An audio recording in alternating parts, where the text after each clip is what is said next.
نازله، خدت العربيه ونزلت فلقيت العربيه بتقطع. طبعا كان جوزي قايل لي او انا شفته ان في خرطوم في العربيه بيركب، فالخرطوم ده كل شويه يسيب. فاحنا لقينا الحل. خليكم معايا.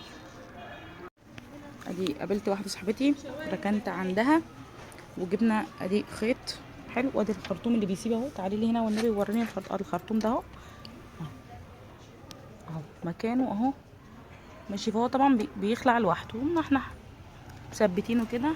وجبنا الحل السحري. نعمل ايه بقى؟ ويا رب يا رب يا رب جوزي ما يشوف الفيديو ده، عشان انا مش هروح لميكانيكي واخليه يثبت لي الخرطوم، عشان مش عارفه الشكرتون بقى مفيش، لزق بقى مفيش.